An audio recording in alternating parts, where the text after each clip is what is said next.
Good morning, everyone. While I was not there, I have a strong feeling that, and the reason why I was not there was simply because I was just out strolling. But I'm sure there must have been something that gave a sign on that particular Hamatan morning, on February 1 in Jos, when one baby was born. That anybody who was wise and looking around would have known there's something about this child that should give a sign that the child would be great.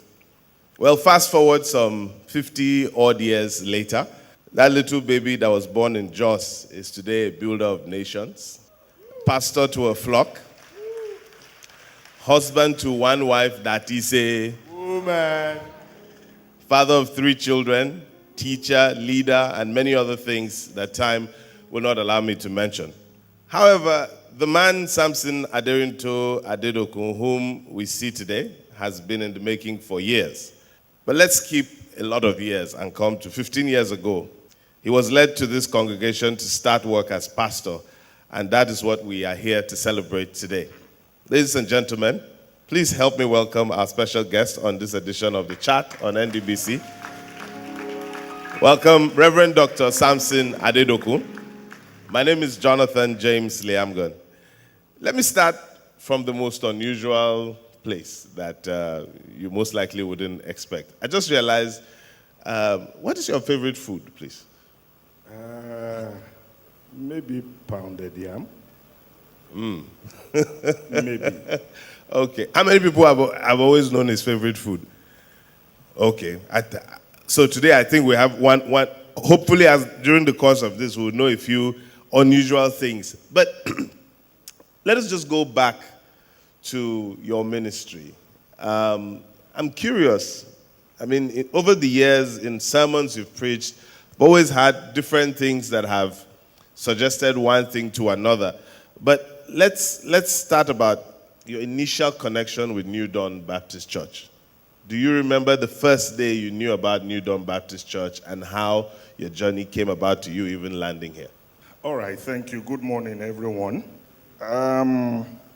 So even though we are doing 15 on Sunday, it's actually 17 years now at New Dawn. On the 11th of November, officially. Oh, wow. It was 17 years since we came to Lagos. 17 years ago, prior to that, when this church started, I was working at the Baptist building. I was personal assistant to Dr. Ademola Ishola, and the church needed support. So a church delegation came to Ibadan to see Dr. Ishola. I think in that delegation was Colonel Omero, Grandpa Onalaja, I forget the other persons who were in that committee. So they came for that meeting, and their request was they needed support because it was the first Baptist church in VI. They wanted to acquire property. So Dr. Shola asked me to work with them to reach out to Baptist people who can provide support. So we drew up a letter and provided letterheads, finished all that, and they took those letters. That was my first contact. Okay. But it had nothing to do with whether I'd become pastor or not. Yeah. I personally was not in the place where I wanted to be pastor of a Baptist church. I really wasn't in that space. But a few months down the line, I got a call from Deacon Femi Frank Afolabi, who was our church leader here when the church started. Please clap for Deacon Afolabi. Deacon Afolabi, I had known him a bit because of other interactions. And so he called and talked about the fact that the church was considering that I should come pastor the church. And my immediate response to him was, no, not interested. Sincerely, it was not what I wanted to do. At that time, I was enjoying my work as PA to Dr. Ishola. At that time, I had before me a decision to make. Should I accept to become coordinator of student ministries of our convention? Should I accept to go and be chaplain at Bowen University? So they were before me, but this was not one of those options, as it were. You want me to continue? I mean, let's get to the eventual. How did that then so happen? after a while, the Afolabi called me back and said, look, we have been praying. We think we've come to a decision. And I said, I still wasn't sure. So apparently they spoke with Dr. Ishola. Dr. Ishola said, I'm willing to let him go. I didn't know. Deacon Afolabi came back to me, spoke about it, and I said, look, I'm still not interested. And so in 2007, in July, I was in a trip to Accra in Ghana. And while I was there, God began to speak to me very clearly that it was time for me to accept the call to come to Lagos. At the same time, I didn't know God was speaking to my wife. So I got back to Nigeria, to Ibadan, and I sat with my wife to say, look, this is what God has said to me in Ghana. And my wife said, well, while you were gone, God had also spoken to me. Oh, wow. So the Afolabi called me again, and I thought I still had one way to get out of it. And I said, Dr. Shola releases me. And then he gave me the shocker. Dr. Shola has released you since. You are the one who has not... They had shaved your head in your absence. In my absence. And so eventually we came down in September to meet with the church. We spoke, we prayed, and the rest is history. Wow. I mean, I was going to say there must have been something in the Ghana jollof that he ate at the time in Accra, but here we are. And then 15, 17 years later, many rivers, like they would say, have passed under the bridge. But if I put you in a corner to say, looking back at these years, what would you say to be the three major milestones in your time here? I know it can be a lot, but let's see if we can force you into that corner.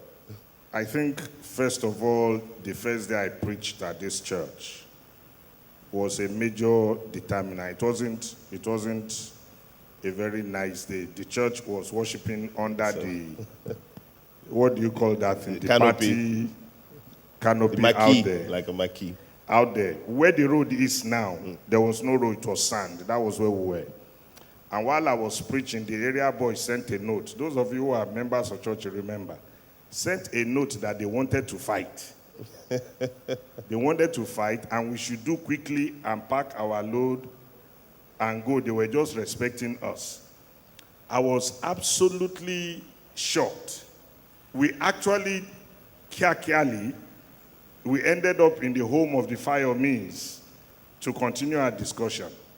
And I was telling myself, how can I pastor a church where area boys are dictating what will happen? That was a major why, because that entire weekend our experience wasn't too nice.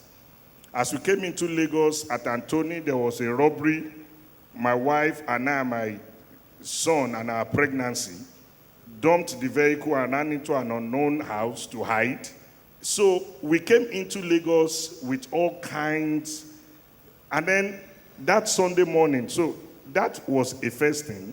So if there was any reason to confirm to me that we should not come, that weekend was like one. But God then said, look, you need to come.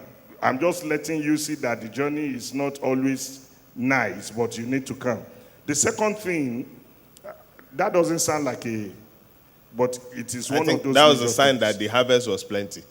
Yes. The second, really, again, we were in the smaller tent here, and during the week, one day, I was here complaining to God. I used to pride myself like I'm an activist of some sort. Law enforcement agents used to come here to buy drugs. They used to come and buy drugs, a lot. Wow. From the drug peddlers, and I would take pictures, I would take videos, and tell myself I'll send it to a newspaper, they will publish it. So one day I was at this end of the fence, and they were doing it again, and I was annoyed. And I was telling God, how will church grow? Drug dealers all around, look at the whole place, who will come here? Yeah. And God said to me, you know what to do. And I got him.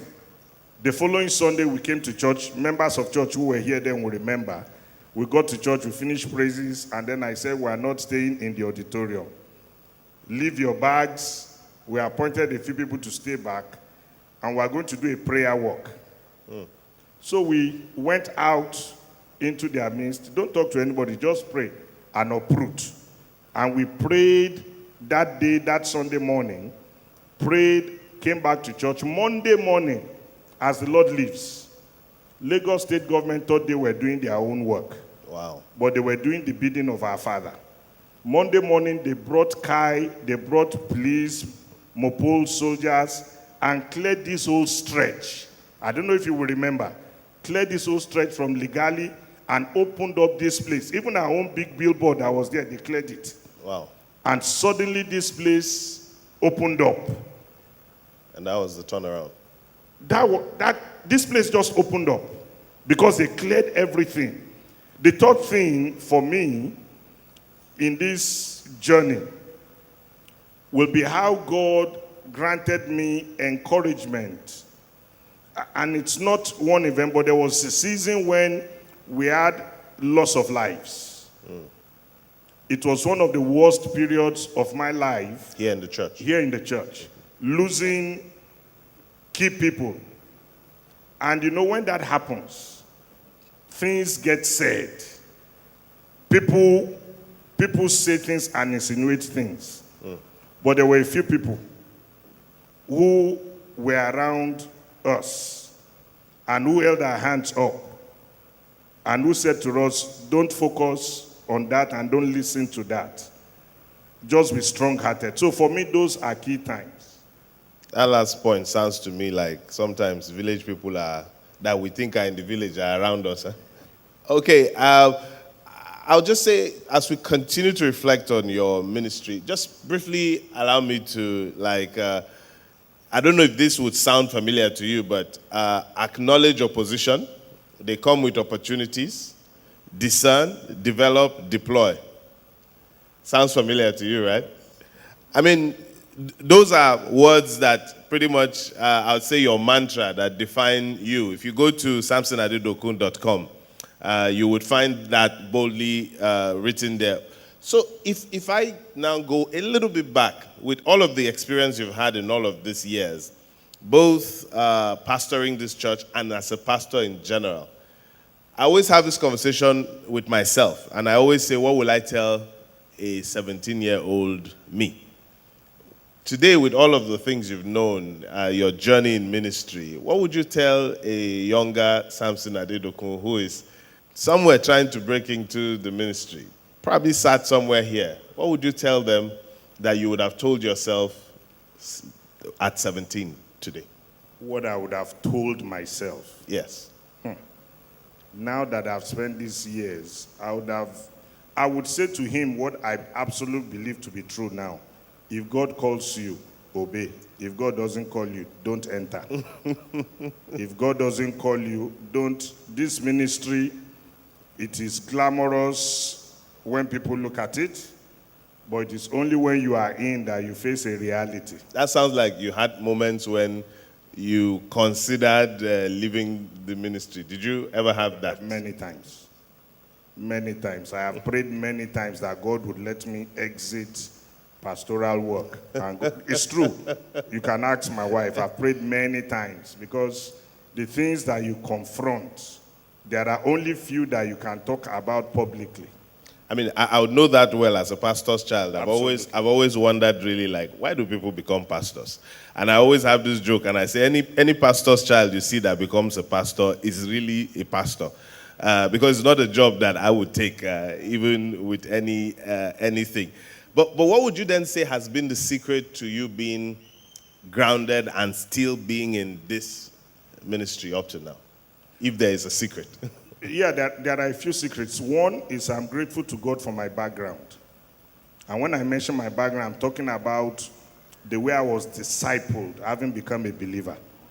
I believe that fundamental to my life is the fact that people discipled me, helped me to form my values, to shape my views. And that has always played a role. Becoming a pastor didn't shape my perspective to life. Becoming a pastor in the Baptist setting broadened my understanding of how we interpret God's word, of how we connect the word with reality. But my discipleship and all that God used to form me Yeah. provided a base. 2, God provided around me at every point in my life people who could help me, because no man can really serve God without a team around them.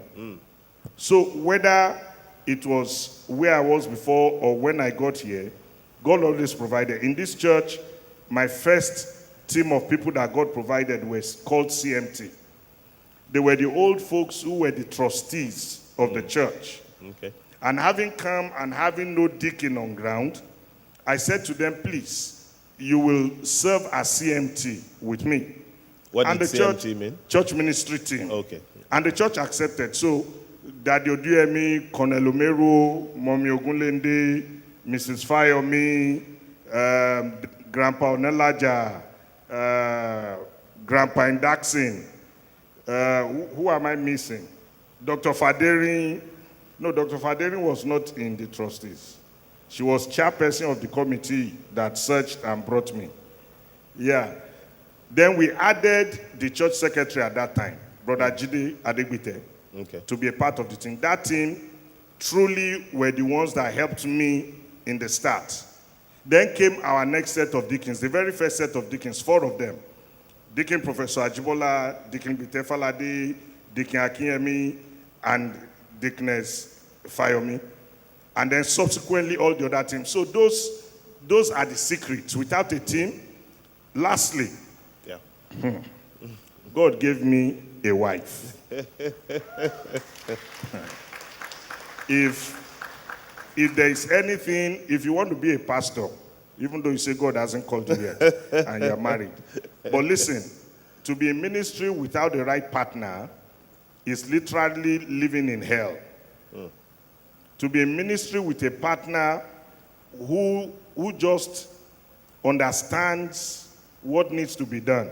I've gone home sometimes, I've smiled, I've held myself together in church, but I'm getting home, I'm going to break down. Wow. And my wife just understands. Sometimes she brings pepper soup and says, just take pepper soup, just don't worry, just take pepper soup. And I take that, she says, don't worry. I'm seeing her saying, you know what, I won't do this thing, I'll step back, because it's best I step back. So, secret number 3, marry the right wife. All these 3, outside of the one who has called you, because ultimately, it is him alone. Wow. Some great gems there. So we do not get squeezed for time, but let's look at going forward, and let's look at sharing your vision. In the time you've been here, there's full-blown testament of what God has used you to lead his people here to do. But the journey is always there. Just when you arrive one point, there's more to go on. When you look ahead in the next decade, what would you say is your vision for New Dawn Baptist Church? We cannot be who God wants us to be by being what we have been. We cannot be who God wants us to be by being what we have been. What we have been is the past. The past is always an archaeological discovery. The past is always in museums. You go there to see what has passed. So my vision for New Dawn is that we would become the church that God intends us to be tomorrow. In other words, we must be willing to divest ourselves from yesterday. While appreciating yesterday, we must now begin to ask the question, 10 years from now, when we are not here, who will be here? How do we reach them? How do we ensure that the next generation of worshipers are already in touch? This auditorium isn't for us. And it will be a big mistake if we continue to operate as though this auditorium is for us. Wow. This auditorium really is about the next generation. and we should bring them in now.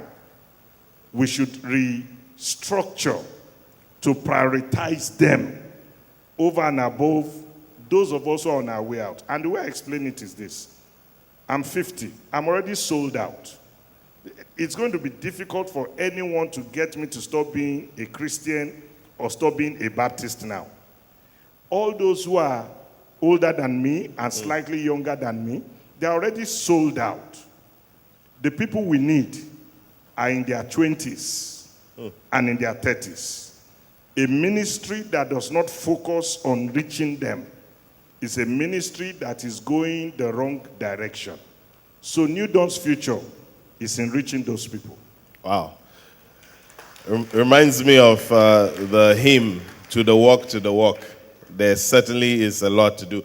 Listening to you Sunday after Sunday, if there's one thing I can always say that always stands out is you never hesitate to be thankful and to share lessons about being thankful and thanksgiving. Maybe let's zero in now on you in all these years. I know there are lots of things, and it's always difficult to choose, but what would you say you are most thankful for? Or maybe what 3 things would you say you are most thankful for in all these years? I'm thankful for people, for wonderful people that God has put in New Dawn. Look, I don't know how to explain it. Do you know what shock it was to move from Ibadan to Lagos? It seems like a short trip to me. It seems that way. When we're living in Ibadan, we didn't buy a tube of yam. You bought 3, not 1. And when we would go to buy, how much is yam? 500. That's 3. Then we moved to Lagos. Moved to Lekki. Church in VI, home in Lekki. And the first day we went to buy yam, my wife is here. We saw them 3, as usual. How much? 500. So it's not even different. And so we paid and we're going to park. And then they said, no, it's in Ibadan. Adedokun was going to a daycare. We're paying 3,000 naira. In fact, shortly before we left, they reduced it to 2,000. Some things only happen in Ibadan. Yeah, look. Then we got to Lagos and we started looking for school. We were terrified. How were we going to survive? But thank God for people. Some of those who are currently in church today, who helped us navigate, provided support in their own ways. So people, more than anything, people. Wow. I've always just wondered. I mean, one of the things and please find time, Google Samson Adedokun. One of the things you see that will pop up is he's a writer. He's written not 1 book, not 2 books. And as an aspiring writer who has years of different books I've started and dumped, and by no means do I think I'm half as busy as you are. So I've always wondered, how do you come about writing these books? Is it that, do you have a ghost writer, or do you just sleep and God is partial and just gives you 1 book when you wake up and how do you make the time? There's no ghostwriter. I've tried, to be honest, I've tried to get ghostwriters, but when they tell you how much, you will come back and say, God, let me do it the way you said I should do it. I think I'm just grateful to God for the privilege. A lot of my books are also outcomes of messages, of teachings, of trainings that I've conducted. And because I already have a draft, by reason of being able to minister, it makes it easier too. Because for everything you pay a price. There is nothing, sincerely, for everything you will pay a price. My family know that when I am on a project, you zone out. There's going to be a price. So they are probably not going to have my attention as much. 2 is that there is probably no time that should be lost. If I'm on a project, if I'm in the car, I'm working. If I have my phone, I'm jotting down thoughts as they come. Above all, one of my professors, Professor Dr. Davidson, said to me years ago, he said, look, the reason why there are revised editions of books is because when you publish, you might discover that you need to do something better. Those who never publish are those who are waiting for perfection. I'm not throwing a stone at you. Those who never publish are waiting for perfection. That's why there is revised edition. So if you get the work to a point, publish. If there is mistake, you revise. Okay, I don't know about you, but I think I've caught something there today. And I'll try and make sure by next day I publish book 1. As we round off, I mean, would you make the same choice again not like it was originally your own choice, but would you make the same choice again to be pastor and then to be pastor of New Dawn Baptist Church despite whatever trouble we've given you? Would you make the same choice again? If God calls us. If God calls us. The matter of the call, the Bible says no man takes this honor upon himself. It's something that's important to me. If God doesn't call you, don't step into it. That call is critical because, see, the journey will be defined by whether you can always come back to him and say, you called me. If he didn't call you, you're on your own. Sincerely, you are on your own. So if God calls, the answer will always be yes. If God doesn't call, we serve God, they do something else. So. As we leave, it's easy to think or assume that maybe the oldest people or the people who have known you the longest here to assume they know you well. But what would you say is one thing that rarely anyone here knows about you? Or not too many people know that about you? I'm not sure I know myself because